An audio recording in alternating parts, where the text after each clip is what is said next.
Ayan o.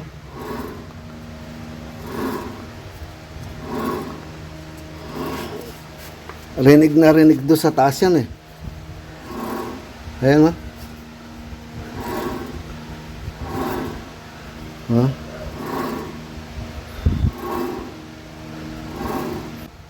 Wala nang disc brake yan ha. Mga disc pad, wala na. Delikado. Hindi siya pwedeng pang long drive. Mga ka-vloggers, welcome po sa akin channel. Sana'y magustuhan po ninyo yung video na ito. Paki-like, share, and subscribe na lang po mga ka-vloggers. Eto na naman po ang aking pinakabagong vlog. Hello mga ka-vloggers! Welcome po sa aking channel, ang Ferdy's Vlog. Mga ka-vloggers, ito, sisimulan ko na pong gawin ulit si Everest. Nagkaroon ng ugong doon sa may front right side, doon sa may bearing. So gusto ko makita kasi mahirap na, baka mamaya biglang mawasak yung bearing, so patay, towing abutin mo ron. So si Everest po to, sisimulan ko ng kalasin mga ka-vloggers. Ako lang ang gagawa. Kakalasin ko yung gulong, kakalasin ko yung rotor, yung budon. So titingnan ko kung may magagawang paraan para hindi pa-press. Ngayon kung wala, mahirap, kailangan ipa-press kasi hindi ko rin alam ang number ng bearing pa doon. So gusto ko sana ako ang gagawa, ako yung magpe-press. Yung pang-press ko ng pang-aircon doon ng mga pulley, gusto ko sana i-convert dahil malaki to, siyempre gulong. Ngayon kasi ang problema, pagka pina-press mo, hindi mo pa alam yung bearing, wala kang dala, ang mangyayari matetenga, iuwi mo muna sa uli. Kung wala kang mabili rito sa Olonga po na bearing, orderin mo pa online. Saka iba sana kung ako magano, gagrasahan mo pati yung pag-press mo. Sa bagay, meron naman ako machine shop na magaling na pinagpapagawaan dito sa likod ng Victory Liner. Kung hindi ko siya magagawa, yung ano pangalan nito, nalimutan ko. Maxim yata pangalan ng machine shop na yon. So kapag ito hindi ko ma-press dito sa bahay, dadalhin ko siya sa machine shop. Pero papakita ko sa inyo buong detalye nitong vlog na to, no? So sisimulan ko ng kalasin para mapanood din ninyo kung ano nangyari tsaka ano yung ugong na sinasabi ko, no? So samahan niyo po ako, panoorin niyo mga ka-vloggers. Medyo mahirap pero okay lang. Ito, mga ka-vloggers, simulan natin. Una-una, luwagan muna tong gulong. Medyo masikip pa pwesto ha. Lalo may gripo rito.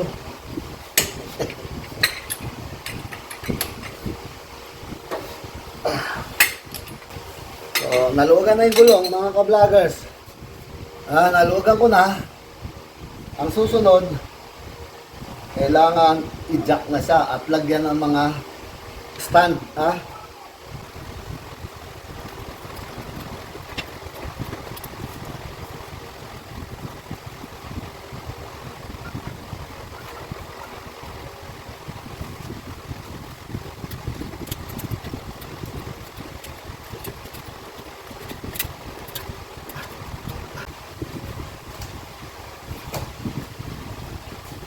So ito,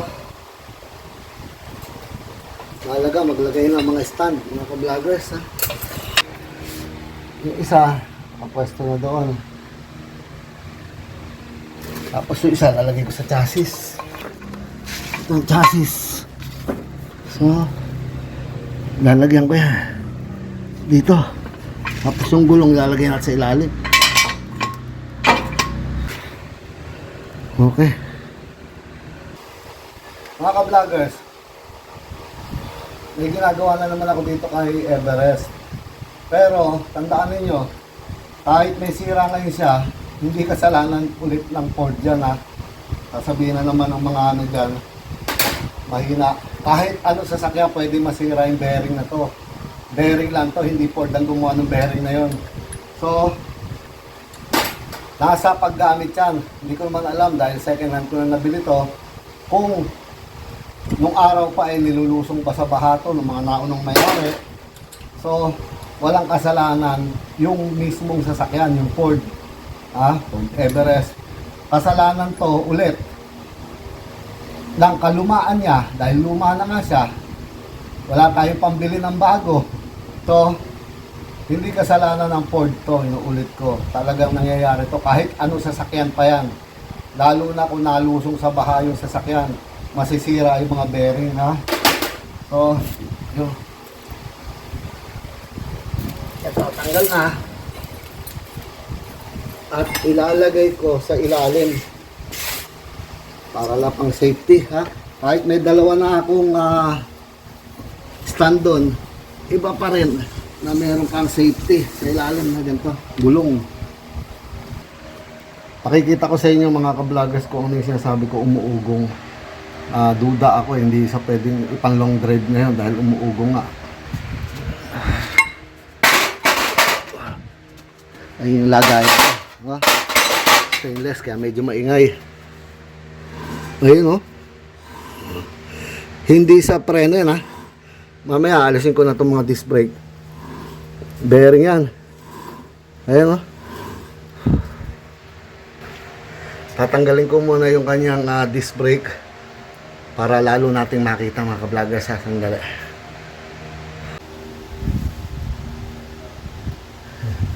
Pag nagawa to, pwede na naman. Kasi 2026 na mga ka-vloggers, babalik na kami sa camping vlogs do sa Ferdy's Travel Vlog natin na channel.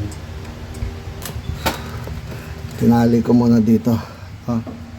Yung disc brake. Yan. Kasi alisin natin to. Tanggal lahat yan. Tapos alisin dito yung mga connection dito. Tanggal tong connection sa tie rod, mga ball joint, para makalas tong buong to.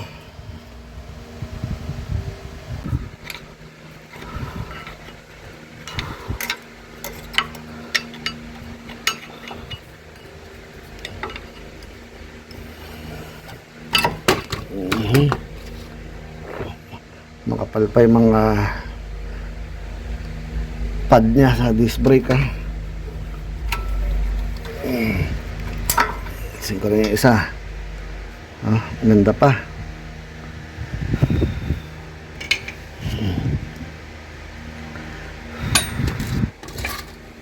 Dali. Lagyan natin ang marka.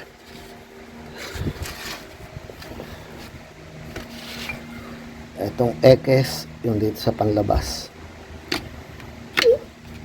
Ayan na. Okay. Ayan, ha, wala na. Baka sabihin ninyo tumutunog kanina sa disc brake, ha. Ayan, ha. Ayan, ha.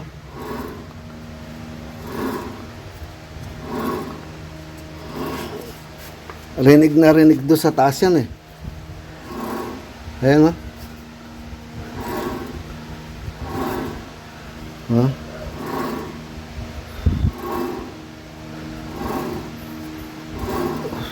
Yung kabila wala nang disc brake yan, ha. Mga disc pad wala na. Delikado, hindi siya pwedeng pang long drive. So kalasin ko to at kalas na lahat yan. Tiyaga lang, makukuha rin yan. Ang sinasabi ko nga, gusto ko malaman kung kaya ko sa i-press. Mas gusto ko sana ako magpe-press dito sa bahay para ilalabas to.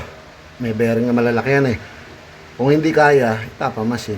So makikita nyo po lahat ng gagawin ko mga ka-vloggers, ha. So ngayon, aalasin ko naman to. Naluwagan ko na nga, para makalas to. Tapos ibababa ko na to. Ayan, tatanggalin dito sa ball joint to. Tapos sa ilalim, yon. At tong sa tie rod. Tapos, kalas na yan. Bubuksan ko rito sa likod. Binuksan ko na nung nakaraan to. Tinignan ko lang kung ano ang design nito. So, nakita ko, Sinubok ko lang lagyan sana ng gear oil sa loob, baka sakali pumasok dito. Wala, sealed yung needle bearing dito mga ka-vloggers. So andito may malaking nut. So mahirap alisin. Mamaya kukwento ko sa inyo pag natanggal ko na, ha. So kalasin ko muna to, sandali, ha. Ayun na. Tanggal na lahat mga ka-vloggers, ha. Grabe. Titirik talaga to. Oh.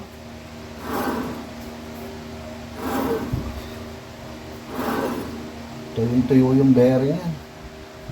So, kakalasin ko naman ngayon itong mga to, ha?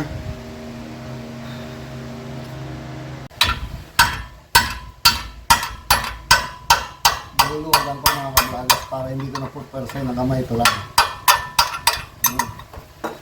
Maluwag mo sa tie rod.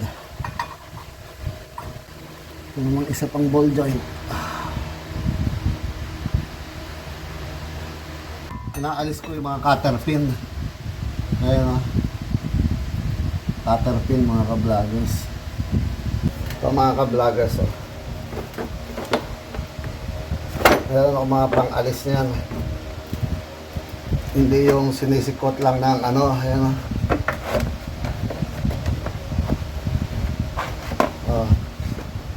Pagka pinasok ninyo, katulad sa maliit sa tie rod, ayan o, lagay siya.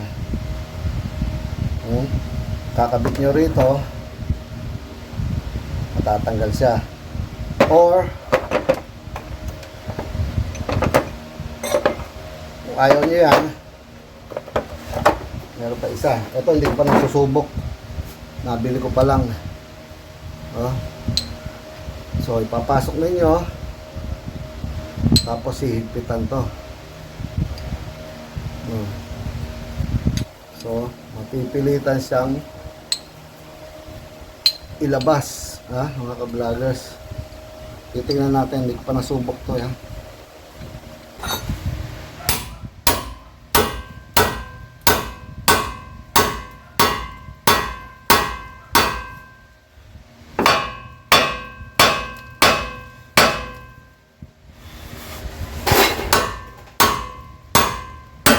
Yun. Tanggal na. Ang maalisin ko, ha. Sabahin niya.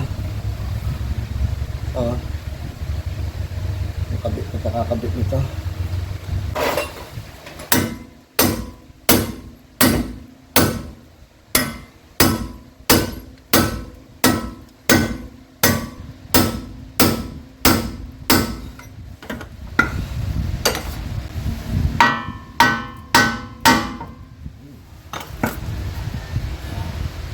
Hindi talaga matanggal ang ball joint.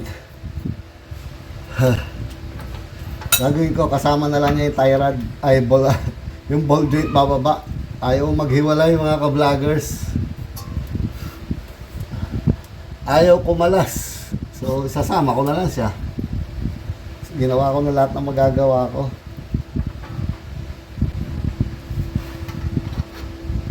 Madudurog na yung pinupokpok dito sa ilalim, hindi pa rin matanggal.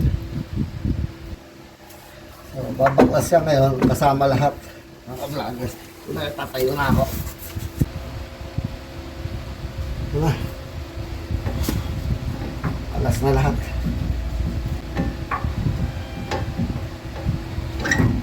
Yun na, mga ka-vloggers. Baklas na, kasama ball joint. Wala, ayaw maalis.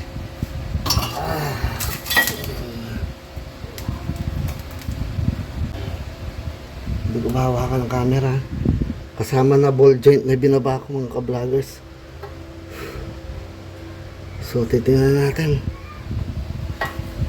Ayaw niya humiwalay. Anong gawin? Alisin ko itong cover, ha. Ito. Nakikita niyo na. Yung cover na ito alisin ko. So makita niyo yung nut.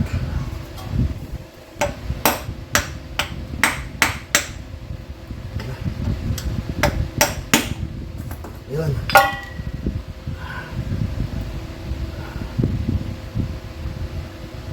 Nakaraan, Pinasukan ko siya ng gear oil.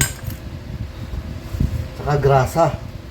Baka kako pumasok din to sa bearing, makatulong. Ayun, no? Pero wala din mga ka-brothers. Wala rin naging ano yun. Kahit merong grasa akong nilagay tsaka langis, hindi rin pumasok. Nandun pa rin yung ingay. Ayan. Kaya ayan, o. Ito yung ball joint kasama sa ilaw. Pero hindi pa naman siya kalug. Pero hindi matanggal dito. Ayan, o.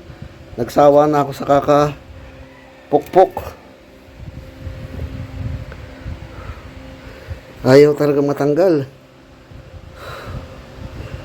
So sinama ko na lang siya.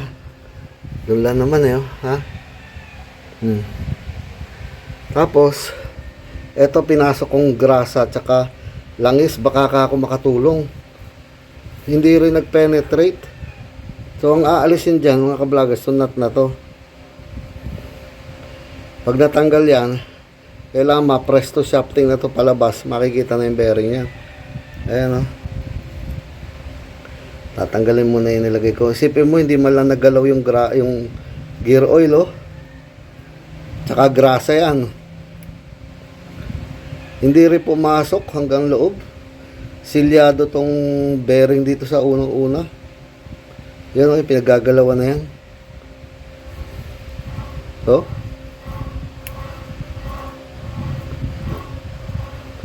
delikado eh. So pipilitin ko makalas yan para matitingnan ko kung paano ipe-press. Sana yung mga gamit na ano ko. Grabe, ang tigas na ito.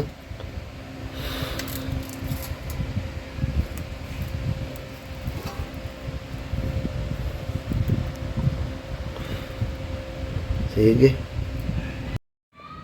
So ito mga ka-vloggers, pinipilit ko sana siyang alisin dito sa gato ko rito sa labas. Kaso napakatigas. Ito, oh. Napakatigas niya. Kasama yung ball joint na. Sobrang tigas. Ito yung gato ko rito, oh. Ay nako. Pero hindi siya matanggal dito. Iniipit ko tapos kinakalso ko yung yung stud nut na yan. Tutukod sa loob doon. Sa ilalim nito. Okay na eh. Pinapasok ko tong ganito.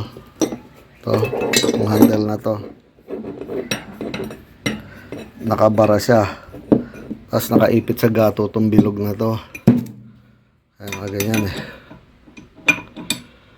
Ang problema mo lang, sobra sa tigas. Ito. Hindi talaga makalas. Masyado sa matigas. Hindi ko alam paano ay sakit ko. Napakatigas dito.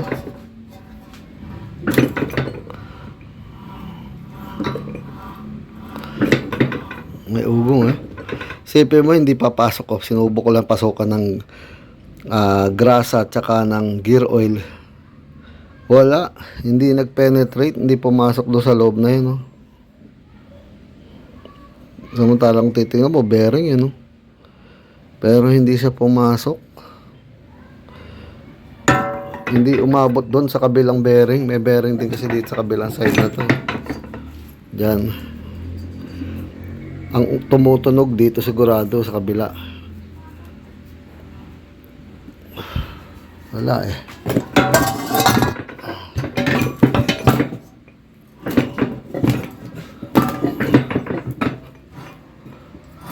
Huh? So, di bale mga ka-vloggers. Anong oras na eh? Stress na yata, hindi pa ako nananghalian. Kakain muna ako at update ko kayo kung anong susunod na mga pangyayari dito, ha?